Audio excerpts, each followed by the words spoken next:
Hey guys, today we're going to be talking about square roots and cube roots. If you have your books, you can look up page 439.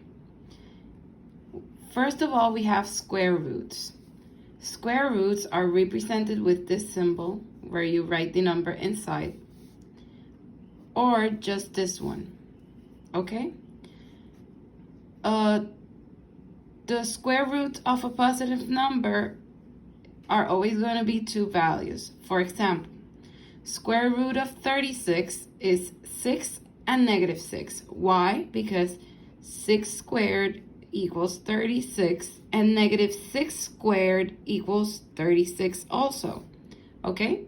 So it can either be positive or negative. You're always going to have two answers for a positive number.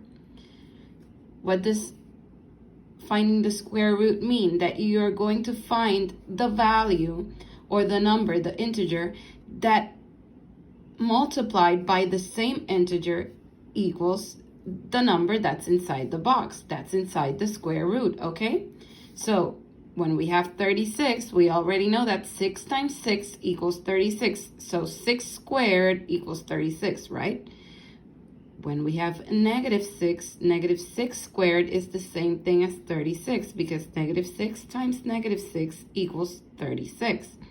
So square roots are always going to have two answers, okay?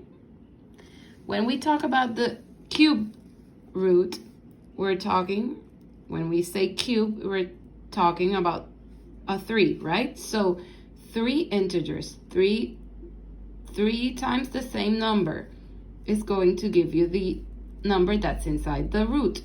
So there is always going to be one cube root for every positive number. For example, the cube root of 8 is 2, because when you multiply 2 times 2, that equals 4, times 2 equals 8, okay? So let's see here. We have an example on your book that says solve each equation for x. I want to solve this equation. If you see here, it says x squared. So how can I eliminate that square? Well, I need to find the square root of everything here. So square root of x squared and square root of 121. As you saw when I first showed you the root, I told you that it can be represented like this with a 2. So if it doesn't have the 2, you assume it will have it, okay? So let's go back to the exercise. So I don't need to write it, and I know my 2's can get canceled out. So now I have x, right? And the square root of 121, the number that I can multiply by the same number that will give me 121 is 11.